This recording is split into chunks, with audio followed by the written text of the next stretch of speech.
Quando estiver valendo, ele tá vendo. Tá valendo. Tá valendo? O pessoal aqui do meu Facebook, eu estou aqui diretamente ligado com os colegas do Ceará e região. Nós vamos bater um papo sobre a criação do novo partido nosso, Aliança pelo Brasil. Então vou estar aberto a perguntas, vou falar um pouco para eles, certo?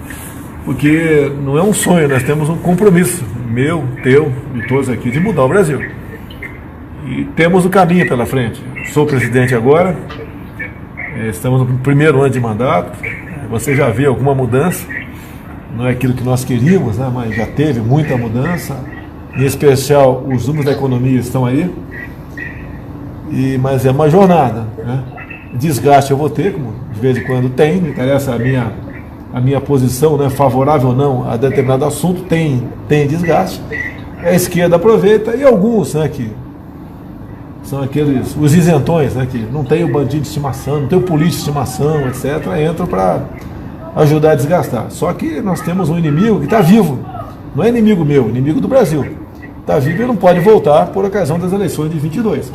Então, por isso, temos que nos preparar para enfrentar esse momento.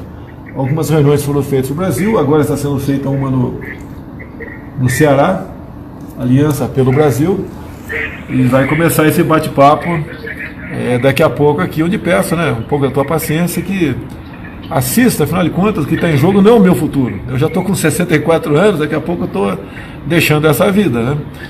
Grande parte de vocês tem uma idade menor do que essa, vou chutar aqui uma idade média de 25 anos, vocês têm muito tempo de vida pela frente. E nós temos que pavimentar a estrada que você vai enfrentar ao longo dos próximos 50, 60, 70 anos, que eu acho que até lá vocês vão viver perto aí a idade média brasileira vai chegar perto aí dos 85, por aí. Tá? Então, é o momento que nós vivemos. Não sei se o pessoal aqui do Ceará está ligado no que eu estou falando. Estão ligados, eu não? Tá. Então, aproveitando aqui, eu estou ligado no meu Facebook para dar obviamente, uma repercussão maior a esse evento. Eu quero que alguém faça a apresentação para eu falar alguma coisa e ficar à disposição de vocês. Presidente, o pessoal aqui quer uma mensagem de paz no começo do ano. O Ceará teve momentos muito difíceis no tocante à segurança pública e agora diminuiu bastante da aqui. E não aprovamos ainda o pacote anticrimes, só com a moral que o senhor tem dado ao policial e à polícia. O Ceará hoje está com os melhores índices de ocupação da história do turismo, dos voos. Então, o senhor falasse um pouco sobre a segurança e o turismo.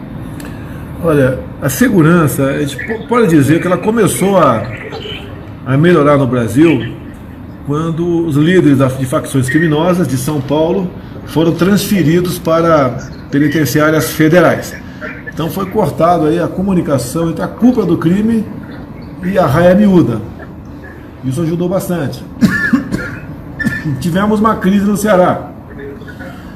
Nós sabemos que somos de partidos opositores, né, opostos ao governo do Ceará, mas eu conversei algumas vezes com o governador do Ceará, uma conversa muito tranquila, muito amigável. Foi mandada, no momento de crise, aí, a Força Nacional de Segurança, e as conversas que eu tive com o governador foram muito boas. Obviamente, teve o trabalho do governador também, eu não sou aquela pessoa que vai sempre atacar quem está do outro lado, né? Teve a participação dele também, e os índices de violência melhoraram aí no Ceará. Agora, na área federal, a grande meta nossa chama-se excludente de ilicitude. Eu apresentei agora para atingir a GLO. Então, aquele momento em que o governo federal, por decreto, faça com que a garantia da lei da ordem, GLO, realmente passe a operar no respectivo estado. E ele, ao operar, ele realmente cumpre a missão, né? Que afinal de contas, o governador, quando pede a GLO, ele confessa que não tem meios próprios para debelar a violência do Estado. Violência é essa que ataca civis, que tocam fogo em ônibus, que depredam patrimônio. e tem que chegar um pessoal realmente com poder de decisão. E esses homens e mulheres que integram a GLO é gente das Forças Armadas, polícias militares, bombeiros, civis, PRF, PF, sabe? Eles têm família, eles têm que, ao cumprir a missão, ir para casa e descansar. E não ficar esperando a bater a sua porta um oficial de justiça para que ele comece a responder um processo por abuso, por ter participado de execução de marginais. Tá? Os marginais atiram nele, ele revida o tiro e acaba se transformando numa execução. Então, a gente conseguindo isso, que não é fácil, que defendemos do parlamento brasileiro, um dos motivos que nós estamos conversando aqui é isso, o parlamento brasileiro, só quando atingimos esse objetivo que nós vamos dizer que a nossa questão da segurança, né, chegar aos níveis de país do primeiro mundo, no tocante a mortes por 100 mil habitantes. Então a questão da segurança é isso aí. Agora, ninguém faz turismo em locais onde existe insegurança. Então, se cresceu a questão do turismo no Brasil, em alguns estados mais do que os outros, devemos a volta da paz, né, para que o turista possa realmente levar sua família e usufruir das belezas daquela região. A questão do turismo também não é apenas segurança, depende de infraestrutura, depende de estímulos, e tivemos por parte do ministro do turismo, tivemos grande apoio nesse sentido, e por parte também do Gilson, apresento de vocês, que é o presidente da Embratur. Tiveram a ideia de não exigir a reciprocidade de isenção de vistos para alguns países, como por exemplo Estados Unidos, Austrália, Japão e mais um aí que me fugiu a memória aqui. Então isso ajudou a trazer o turismo para cá. Faço uma viagem agora final do mês para a Índia, tá certo? E não sei se vai estar pronto até lá, mas estamos trabalhando para que o indiano, ao vir para o Brasil, né, também seja isentado aí a questão do visto para eles, assim como para os chineses também. O Gilson tem uma ideia espetacular de afundar embarcações, vagões de trem, aeronaves, próxima à costa do Brasil, né, onde tem um hotel na sua reta, vamos assim dizer, para estimular a ocupação dos quartos de hotéis. Tá? Ele começou em Pernambuco a fazer esse trabalho. Eu acho que o próximo vai estar voltando aqui para o Rio de Janeiro, e sabemos a dificuldade, mas temos um ministro do meio ambiente que obviamente joga o nosso time. Ele deve satisfação a mim e ao povo brasileiro, e não a partido político. Isso é o reflexo da nossa campanha que vocês fizeram. A campanha foi feita por vocês, de graça. Se eu tivesse chegado aqui devendo algo para quem quer que seja, essa política não poderia ser implementada. O que eu peço a vocês, no meu caso, né? Eu costumo dizer que a minha vida mudou bastante. Eu estou servindo a pátria. Esse é o meu sentimento. E por vezes, como sábado hoje, eu estou numa prisão domiciliar sem tornozeleira eletrônica. Eu não posso sair e tomar um caldo de cana, comer um pastel, ir no shopping, ir numa praia, a não ser que seja uma praia, uma base da Marinha, né, um quartel do Exército. Mas não estou reclamando disso. Eu sabia que ia ser difícil, sabia dos problemas, estamos tocando o barco. O que a gente precisa não deixar o trabalho que vocês fizeram o ano retrasado, por ocasião das eleições, morrer, por questões internas, besteira interna. Você pode ver, fizemos se eu puder avançar aqui, Gilson, senão eu fico aberto a pergunta de vocês aí.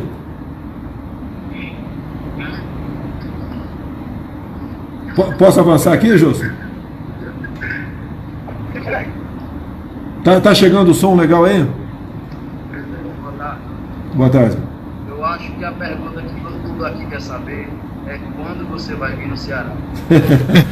Eu tenho compromisso com a minha filha, né?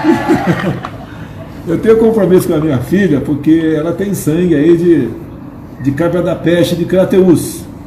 E ela agora fez 9 anos, já entende bastante as coisas. Indo ao Ceará, pretendo levá-la e conhecer Crateús. Tá? Então fui capturado pelos cabras da peste, tá? Através da minha esposa. E quando eu comecei a namorar com ela, eu não queria saber se ela era cearense, gaúcha, paulista. Eu não queria saber de nada, não queria saber do time de futebol dela, tá certo, a sua religião, eu estava de olho nela. Né? Você deve imaginar o que passava pela minha cabeça. Mas Aconteceu um casamento, graças a Deus, sem problema, já dura 11 anos, né? E o pai dela é de Crateús. Então eu pretendo sim, até porque o Ceará, eu acho que foi o primeiro estado que tivemos a grande recepção em aeroporto. Tudo começou por aí. Se eu não me engano, um dos grandes articuladores disso, eu acho que foi o Alex Ceará, um cara cabeçudo. Se bem que chamar de cearense de cabeçudo, você não consegue identificar ninguém, quase todo mundo é cabeçudo aí. Ok, então pretendo sim, vou aguardar uma primeira oportunidade, dar uma chegadinha no Ceará.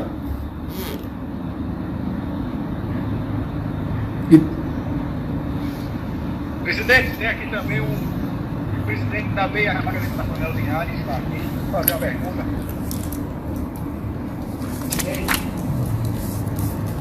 Foi não? Eu queria o programa de turismo para o senhor. Desde aquele momento, o senhor abraçou essa indústria de turismo. Nós só temos que agradecer ao senhor por tão pouco tempo que o senhor tem feito pelo turismo do Brasil. Como eu digo a você, esse ano o senhor fez mais de qualquer, somando todos os presidentes da República. O senhor foi o primeiro a fazer uma reunião com todas as entidades, puderam se recordar, lá do gabinete, e o Marcinho ficava na festa, lá do Crateús, quando falava que entregou o retrato da avó, da nossa primeira dama ao senhor. Então, presidente, uma das coisas que o senhor esqueceu de falar do turismo, o senhor teve a coragem, e nenhum outro treino, de abrir o capital aéreo para trazer empresas internacionais. Isso mostra que já temos 6 companhias aéreas. E esse trabalho desse sanfoneiro, como eu gosto de dizer também, esse nordestino cava da perna, que mostra, parece que tem até o sangue do Crateús também. Então, presidente, nós só temos que dizer nosso muito obrigado que o senhor faz pelo turismo desse Brasil. Obrigado. O Gilson realmente é excepcional. O Marcelo Lavantona também, nosso ministro, vestiu a camisa, trabalhou muito. E nós vamos colher muito mais, né, do trabalho desses caras no corrente ano. Eu pergunto aqui, presidente. Presidente, há 1 ano e 6 meses, a gente teve nesse mesmo hotel e o senhor, numa hora de uma foto, disse: nunca vou faltar aos médicos, nunca sei quando é que eu vou precisar deles. 2 meses e meio depois, o senhor está precisando da ajuda da gente lá na Santa Casa, e é com orgulho que eu falo isso. Será sempre uma honra servir, não só o presidente, como a toda a nação. Muito obrigado, presidente. Obrigado aí. Sim, eu devo minha vida a Deus, em primeiro lugar, e depois aí aos médicos, né, em especial os enfermeiros também, de Juiz de Fora, na Santa Casa, que primeiro me deram atendimento no dia 6 de setembro do ano retrasado.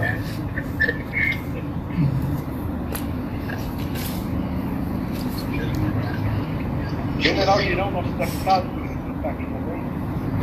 Presidente, boa tarde, Selva. Fala, Girão. Não estava gritando Selva antes de começar o evento. Presidente, nós estamos aqui em casa, o senhor sabe que eu sou cearense, tenho muito orgulho de voltar aqui à Cateninha para ajudar o pessoal na construção da aliança e fazer com que a gente possa fortalecer as ações também do Legislativo Federal aqui, para que nós tenhamos, com certeza, no futuro em breve, outros deputados federais, senadores eleitos pela aliança, possamos com isso caminhar juntos nessa grande mudança que o Brasil está fazendo. Parabéns ao senhor, estamos juntos e não tenho dúvida nenhuma, estamos com a presença também hoje aqui do General Teófilo, secretário nacional de Segurança Pública, que está de férias aqui, é cearense, eu sabe. Essa integração do Nordeste, presidente, vamos fazer a aliança do Nordeste como um todo ser a força que a gente precisa para que nós possamos desenvolver o Nordeste e tirar essa cintura vermelha que colocaram no nosso Nordeste brasileiro. Obrigado. Girão, Teófilo, 2 colegas meus, 1 ano mais antigo do que eu. Um abraço a vocês dois. E parabéns pelo trabalho que exerce. O primeiro na Câmara dos Deputados, o segundo no Ministério da Justiça, junto com o Sérgio Moro. O que eu posso falar de política para vocês, a experiência que tivemos por ocasião das últimas eleições. A nossa legenda foi escolhida aí aos 48 minutos do segundo tempo. Entrou muita gente, sem qualquer filtro, mas tivemos umas eleições bastante exitosas, né? Foi muito boa, fizemos 50 e poucos deputados federais, mas lamentavelmente houve o racha logo em seguida, porque o poder subiu a cabeça por parte de quase metade desses parlamentares, né? Esperamos sim, por ocasião de 22, a continuar a fazer o trabalho que estamos fazendo, a ter essa força que tivemos, até dobrada, vamos assim dizer, levando em conta 2018.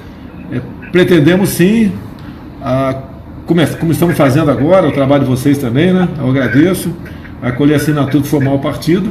Uma vez formando o partido, a ideia nossa é designar um comandante em cada estado, uma devida orientação de como proceder no estado, como ele vai redividir o estado, né, em subcomandância, vamos assim dizer, para a gente começar a filiar apenas as pessoas que queiram disputar as eleições. Não é para filiar quem não quer disputar, seria bom até não filiar.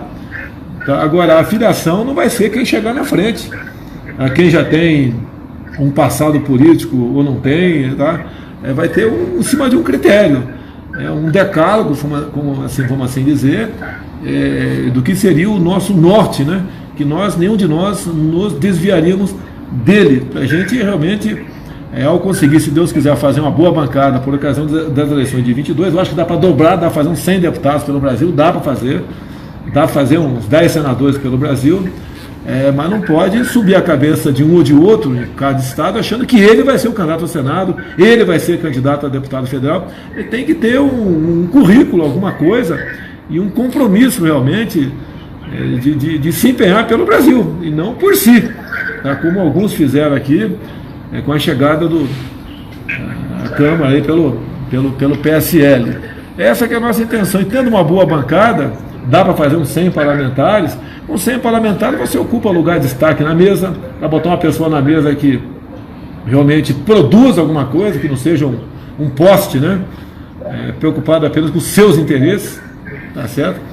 E daí nós vamos ter poder sim de trabalhar, de aprovar projetos, de não fazer que o projeto que não interessa para o Brasil vá para a frente também, e impor tudo aquilo que o povo brasileiro quer, de verdade, e não que alguns pequenos grupos de políticos desejam, que nem sempre é o bem do nosso país, que seria o bem de todos nós.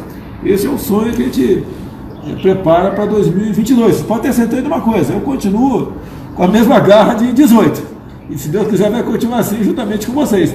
Vamos mudar o Brasil através do trabalho nosso, fazer um partido nosso, sem divisões, sem pessoas que uma vez entrando no partido queiram fazer outra coisa que seja diferente daquilo que é o nosso propósito.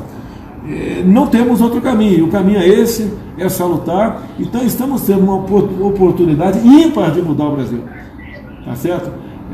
Mesmo sem uma base partidária, eu estou até numa situação, eu estou sem partido agora, estou filiado, estamos conseguindo uma coisa no parlamento que tem gente lá dentro que são confiáveis e trabalham também pelo futuro do Brasil. Então, o que eu quero de vocês, preciso de vocês, eu e o Brasil, nós precisamos de vocês, e vocês também precisam do Brasil, essa nossa união, e buscar maneiras de lutar na política para mudar de fato o Brasil. É isso aí, presidente. Muito obrigado. Vamos acabar por aqui agora. Eu quero mostrar ao senhor como é que está aqui. Eu volto a falar contigo, tá?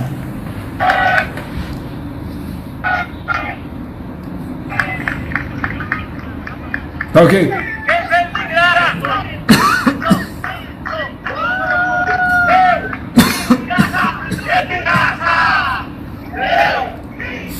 Vou falar com vocês, aguenta um pouquinho aí.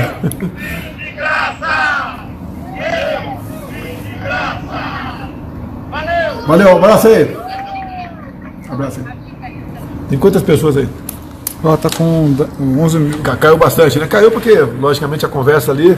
Bem, pessoal, continuando a live, Eu estava falando aí com um grupo de amigos nossos, são aqueles que estão formando o partido no Nordeste, estão reunidos agora no Ceará. É uma conversa rápida, estimulamos o pessoal e dizer que dá para mudar o Brasil, mas, pessoal, não vai ser de um ano para outro, né? Eu acho até, graças a Deus, com o apoio também de muitos parlamentares, nada é conseguido sozinho, com algumas decisões também tomadas pelo Supremo Tribunal Federal. Tem gente que critica o Supremo, critica o Legislativo, tudo bem, é o direito de todo mundo, mas temos que reconhecer os acertos também, né? Afinal de contas, eu sozinho aqui não posso fazer quase nada pelo Brasil. Precisamos do Legislativo, precisamos do Judiciário, em alguns momentos, tá certo? Eles têm se mostrado presentes nessas questões. Como, por exemplo, tivemos há poucos meses 2 navios iranianos aqui no Brasil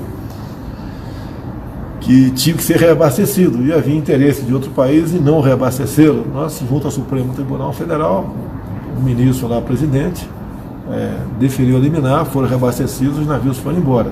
É a questão do embargo americano. Então, quando se trata de alimentos, não tem embargo. Como eu havia trazido outra coisa para cá do Irã, tinha essa questão do embargo. A decisão minha, difícil, mas o Supremo Tribunal Federal se antecipou e decidiu essa questão favoravelmente. Então a gente precisa do Judiciário, nós somos um poder. O que é um poder? Né? Queira ou não, né? Quem não gosta de mim, né? Sou eu, é o Dias Toffoli, é o Davi Alcolumbre e é o Rodrigo Maia. Basicamente é a cúpula do poder brasileiro, somos nós 4, quer queira ou quer não. Tem muita gente que não gosta de mim e pode criticar, é direito de você, né? Mais do que direito, é o dever criticar, mas com fundamento. Bem, a situação que eu me encontro agora, eu sou vidraça, né? E decisões que eu tomo, por vezes desagrada as pessoas, o pessoal joga pesado, né? Fala grosso, traidor, não voto mais em você, arranjo outros nomes para 22. Tudo bem, vamos lá conversar um pouquinho rapidamente aqui. Vocês lembram quando nós discutimos o abuso de autoridade, tá? Por várias reuniões com o Sérgio Moro, a Justiça, estava lá o Wagner Rosário da CGU, estava o André Mendonça da AGU, estava o Jorge, o meu secretário, né? E tudo que eles acertaram, né? Tem que vetar isso. Eu vetei lá, não sei, X artigo, tá, vetei. E eu sendo pressionado para vetar, escuta o Moro, escuta não sei quem, eu vetei, tá? Bem, o Congresso derrubou 80% dos vetos. Se derrubou, a proposta volta para mim, eu promulgo, é lei, não se discute mais. Não se discute mais. Tá? E por parte dos internautas aí, ninguém criticou, ninguém. Tá? Foi derrubado o veto e ficou por isso mesmo. Tá certo? Toca o barco. Agora veio a questão do pacote anticrime do Moro. Tá? E no pacote de crime veio o juiz de garantias. Eu analisei lá o que está acontecendo, ouvi muita gente e resolvi não atender alguns pedidos. Não, eu quero, né, alguma coisa eu vou sancionar aqui, outras não. Então eu vetei 25 dispositivos, deixei lá o juiz de garantia. Daí apareceu milhares de especialistas em direito na internet aqui. Traidor, acabou com a Lava Jato, está protegendo o filho, não sei o quê, um montão de... O mundo caiu na minha cabeça, não vota mais em você. A gente vai no perfil. Uma parte é gente de esquerda. Outra parte são gente como você, que gosta de mim, é simpático, votou em mim, tá certo? Mas desceram um cacete sem fundamento. Eu tive dificuldade para entender o juiz de garantia, com gente especialista, de verdade, do meu lado. Tá? Bem, parece que está pacificado a questão. Tá? Não houve nenhum ataque à Lava Jato. É uma lei agora que vai demorar, acredito que anos para ser colocada em prática, e tem um lado bom. O pessoal fala, o juiz aqui, em primeira instância, condena, o outro alivia, mas pode ser o contrário também. Né? O de cá ser favorável a absolver e o de garantia ser favorável a condenar. Agora, isso já existe no Brasil, sem esse nome técnico, mas já existe. São as centrais de inquéritos. Até a Lava Jato em Curitiba não foi só o Moro que trabalhou. Ele sozinho não tinha como coordenar, ouvir, coletar informações, questionar, peticionar sozinho. Eu não sei quantos, mas foram vários outros juízes do lado dele. E ponto final. Tá? Então resolvemos sancionar. Agora, pessoal, nesses vetos que eu mandei para o parlamento, tem um que é a alma nossa, que não foi tocado no assunto. E hoje em dia existe uma pena para quem comete crime de calúnia, difamação e injúria. A gente fica na dúvida muitas vezes, né? O que é isso? E qual o limite? De acordo com a palavra que eu falo aqui, de acordo com aquilo que você digita ali no Zap, no Facebook, Instagram, qual o limite?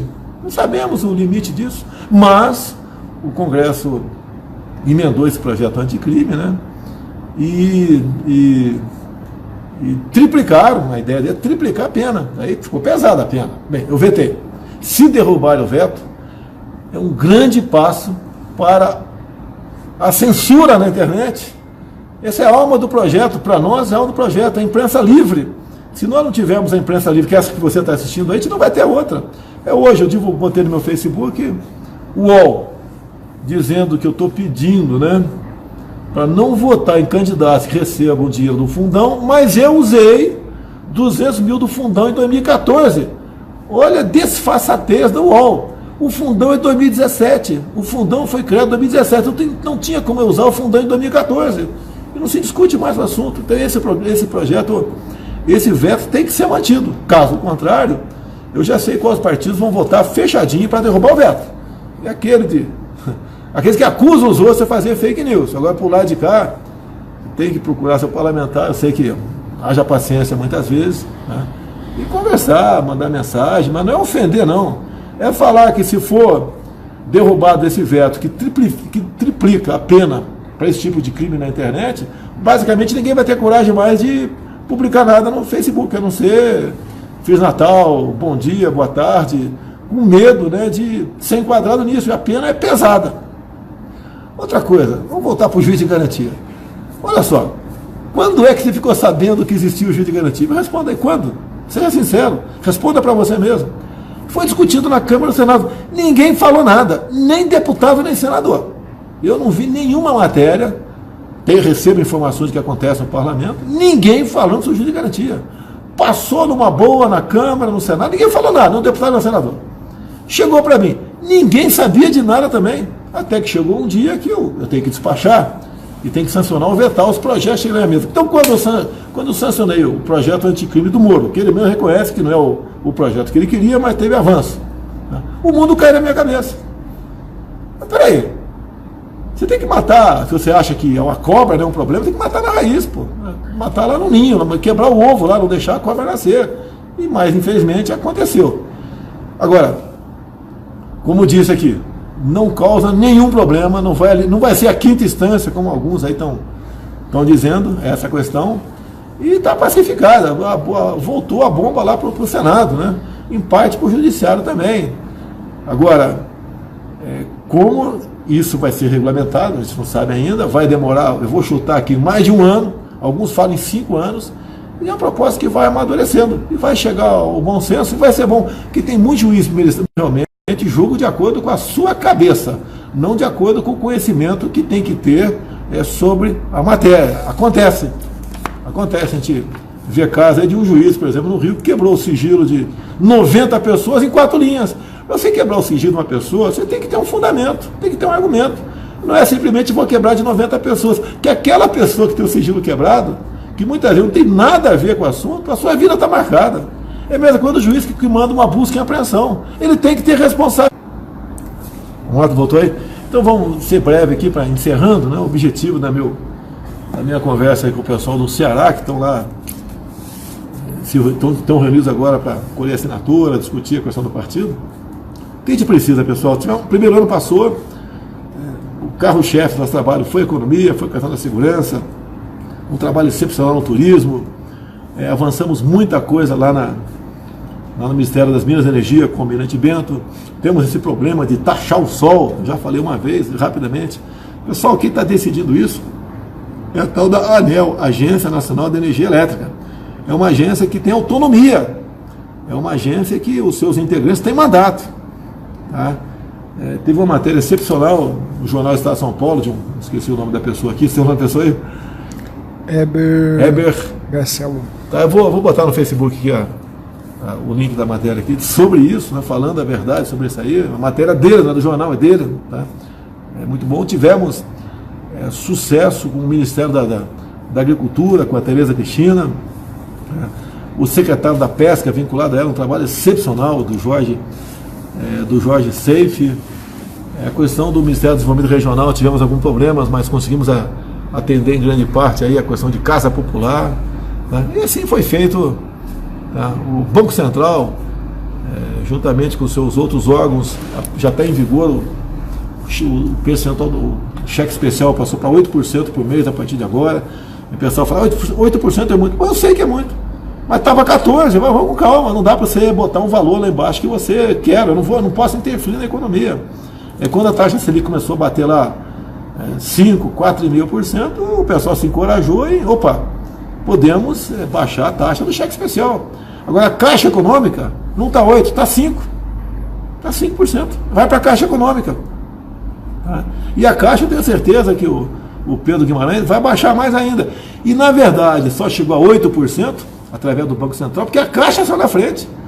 Tá? Se a Caixa fosse um banco privado, eu acho que não estaria no bolo dos 14%. Não teria baixado da maneira que baixou. E as informações que eu tenho, que baixando, né, o percentual e a taxa de cheque especial, ela passou a ter mais lucro, e mais do que mais lucro, né? Nos últimos 2 meses, conseguiu um pouco mais de 1 milhão de novos clientes. Então os outros bancos ou acompanham a baixa, isso é concorrência leal, bacana, ou perde cliente. Se perder muito cliente, começa a ter problema o banco. Então parabéns à Caixa Econômica, começou com isso, parabéns ao Banco Central, o Roberto Campos, que teve essa iniciativa de conversar com o sistema financeiro e passar para 8% o limite no cheque especial, que tenho certeza que vai diminuir mais ainda, tenho certeza disso aqui. A gente precisa de vocês, pessoal. Eu não tenho como mudar o Brasil sozinho, tá? Precisa do parlamento, precisa do judiciário, temos apoio em parte deles, não tem apoio 100%, mas tem parte deles, são importantes para o governo, tá certo? E nós temos que pensar no futuro. O que é o futuro? Nós vamos mudar o quadro político nacional um pouquinho por ocasião das eleições municipais agora e outros grandes saltos em 22. Eu acho que a gente estiver bem por ocasião das eleições de 22, tá? Se chegar à conclusão que eu devo buscar a reeleição, tá? E se eu estiver bem, repito, eu acho que dá para a gente fazer uma bancada de uns 100 deputados federais. Porque agora, ao formar o partido, Deus que a gente forma o partido esse ano, a gente vai ter tempo para organizar os quadros em cada estado e botar realmente um número de candidatos que chame a atenção do eleitorado, né?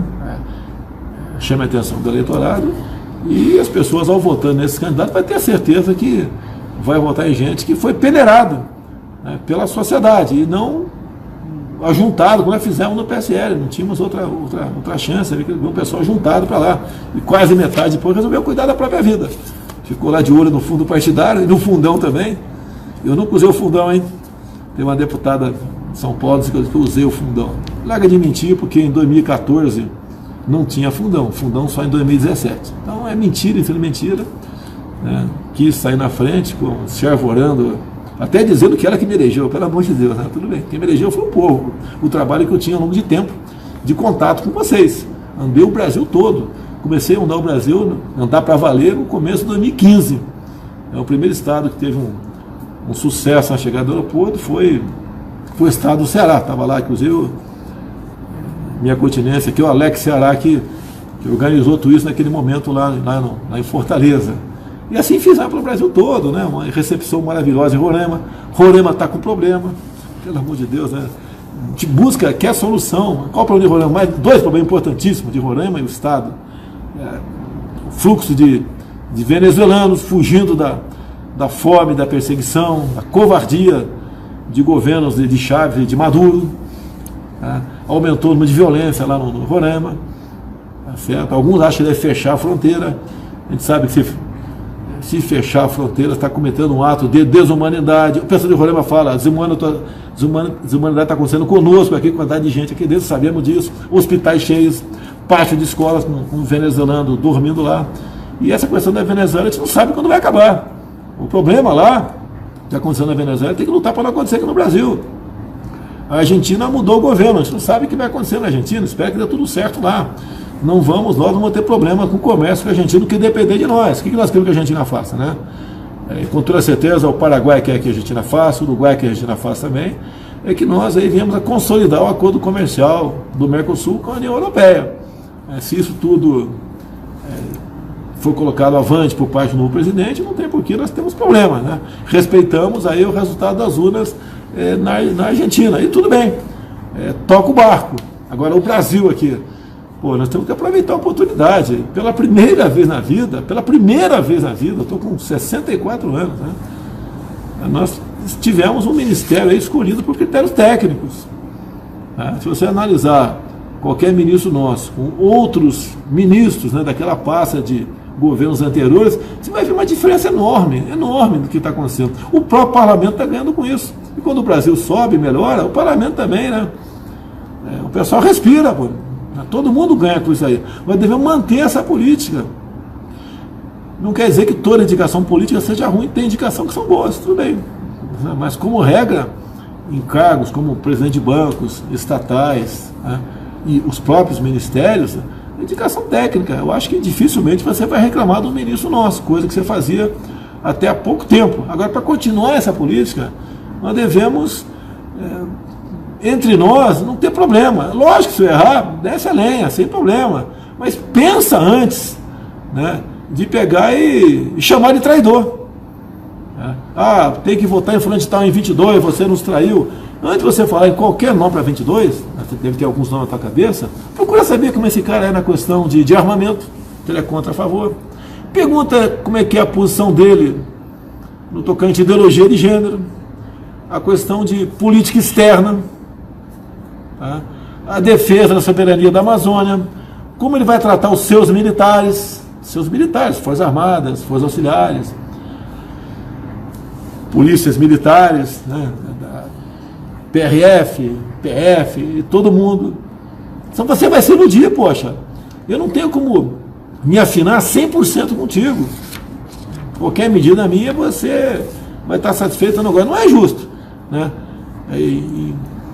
99 questões, estamos juntos, numa que bate de frente, você já joga tudo pro alto, e tem que ser assim, tem que ser assado. É igual a questão do fundão agora. O fundão é de 97. Não pode ser questionado o valor, não é que foi decidido pelo presidente, o valor foi decidido pelo TSE e pela Receita. Porque lá diz na lei de 97 como é calculado esse montante do fundão. Em 2018 foi calculado em torno de 1 bilhão e 700 milhões. Ninguém reclamou. Não vi ninguém reclamar. É impressionante. Quando fizeram a lei e quando fixaram 1 bilhão e 700, ninguém reclamou. Agora, a proposta foi para compor o orçamento, que nasceu lá no TSE, para cumprir a lei de 2017. Eu não estou inventando nada. Eles quiseram, no primeiro, discutir lá para passar para 3 bilhões e 800. Eu teria como vetar 3 bilhões e 800 sem problema nenhum. Por quê? Está ferindo o artigo 66 da Constituição, o interesse público. Eu posso vetar o que for inconstitucional e o que ferir interesse público. 3.800 vai ferir interesse público. Porque a lei manda 2 bilhões, não sou eu que estou mandando. É a confecção do orçamento, 2 bilhões. Agora, ao chegar aos 2 bilhões para o orçamento, entra naquela dúvida, né? Eu te pergunto, eu posso vetar, meter a caneta lá no orçamento da educação, vetei o orçamento da educação, posso fazer isso? Me responda. Você vai falar que é absurdo, né? Eu não posso vetar porque está na lei. É a mesma coisa da saúde, é a mesma coisa do fundão, está na lei de 2017. Não é o orçamento que foi feito ano passado que vai entrar em vigor no corrente ano. Agora, se eu vetar, leia o artigo 85. É outro artigo, não é o 66 mais, né? É o 85. Diz lá o artigo 85, né? Incorre em crimes de responsabilidade o presidente que atentar contra, né? Isso em especial. Está lá a lei. Está escrito a lei, está escrito a Constituição, né? Está escrito o sistema democrático e contra a lei. Eu estou atentando contra a lei, não é o fundão de 2 bilhões. É a lei de 2017. Peço que vocês entendam isso. Querem que ocorra o risco? Porque você pode falar, né, qualquer coisa, mas qualquer um do povo pode entrar com pedido de impeachment. Não é o partido político, é qualquer um do povo.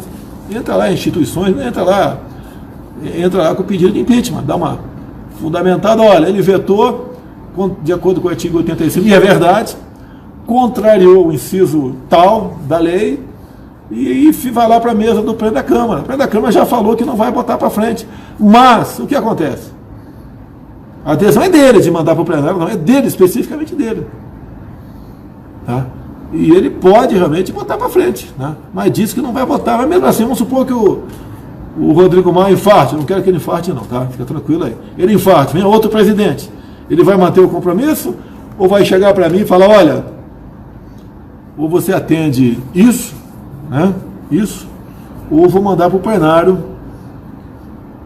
o teu pedido de impeachment. E daí, como é que eu vou me comportar? Me responda aí. E se chegar a plenário um projeto de impeachment um dia? Tá? Vocês lembram o que aconteceu com o presidente Temer. O problema que ele teve. Tá?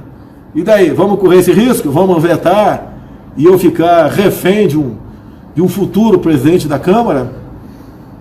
Ou de pressão de líderes partidários contra o presidente para...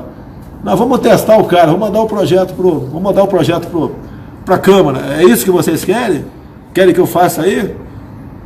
Tem que assinar um atestado de incompetência, né? De peitar o parlamento? E outra coisa, se eu vetar, o que você acha que vai acontecer? Vão derrubar o veto ou vão manter o veto? Responda! Agora, nós devemos agir com inteligência, buscar o entendimento.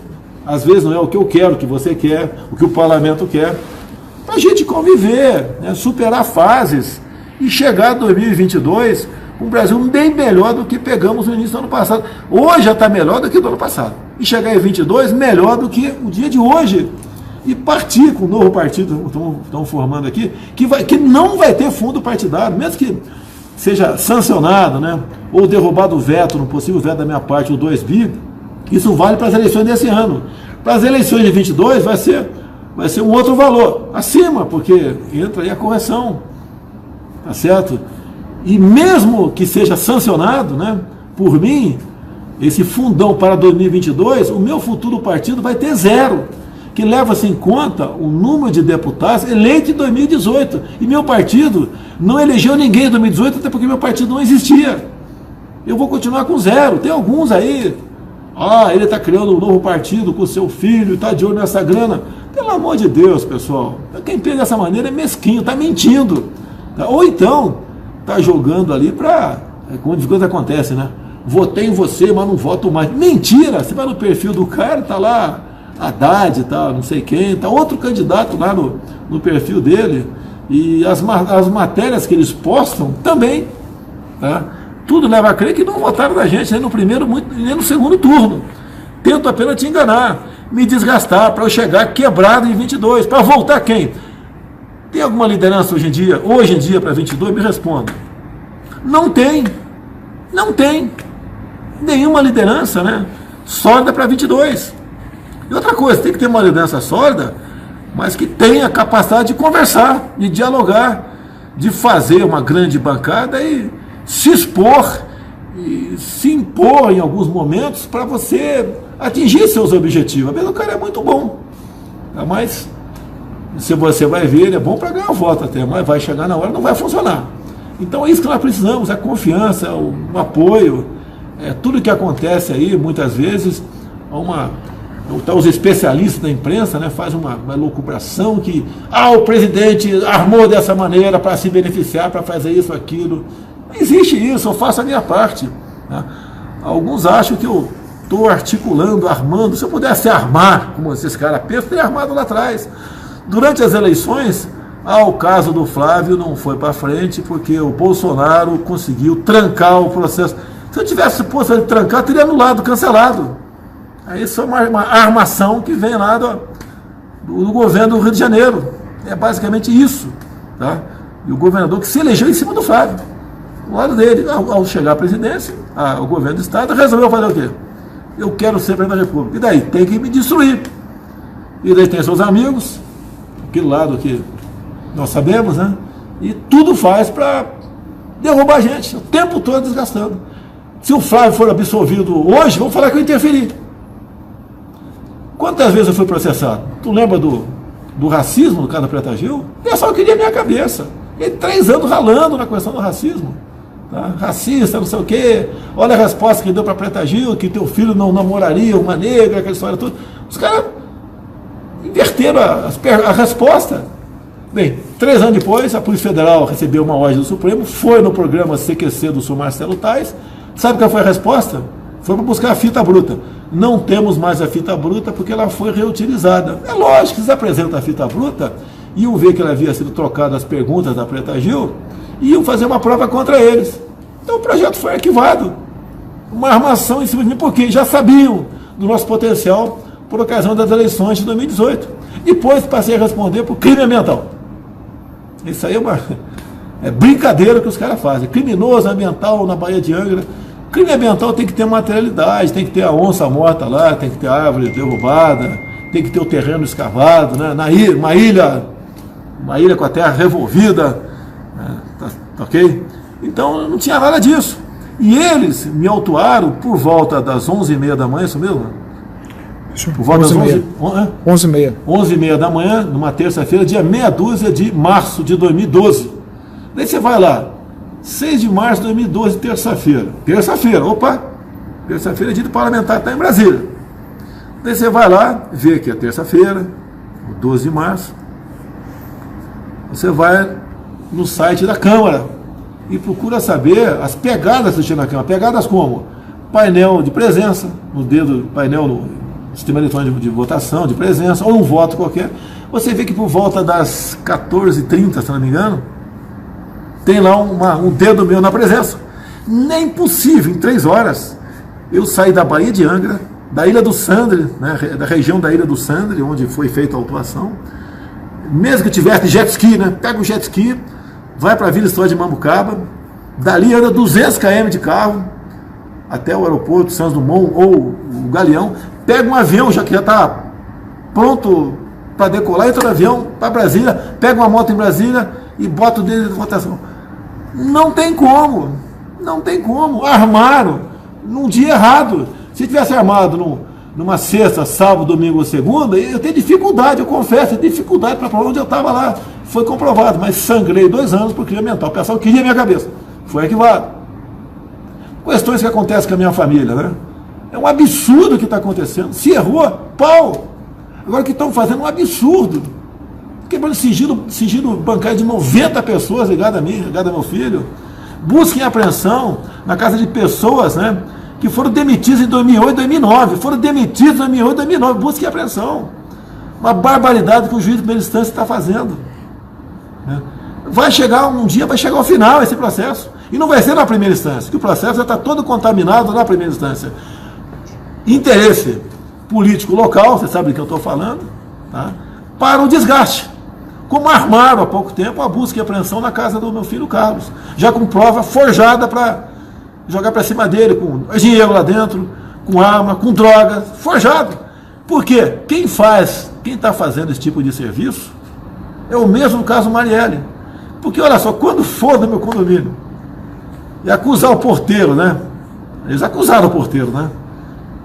Não é acusar, eles pegaram o depoimento do porteiro de um caso que aconteceu um ano passado. Você não se lembra o que aconteceu, às vezes, no dia de ontem, na semana passada, você não se lembra. O porteiro se lembrou de um ano atrás. Não, liguei para o seu Jair, ele atendeu, um dos ex-PMs aqui, né? Acusado, deixa bem claro, acusado, que eu tenho minhas suspeitas, quem mandou matar, mas é suspeita apenas, né? Acusado que foi na casa de outro ex-policial, acusado de suspeita de ter matado a Marielle. Eu duvido que essa história seja verdadeira, mas vamos lá, vamos partir do princípio que é verdadeira. Isso foi numa quarta-feira, por volta das 17 horas, né? Um pouco antes das 18, tinha meu painel de votação.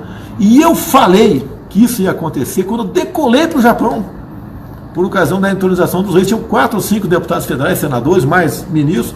O avião decolou, estabilizou, falou: olha, vai acontecer um escândalo nesses 12 dias que vão estar fora.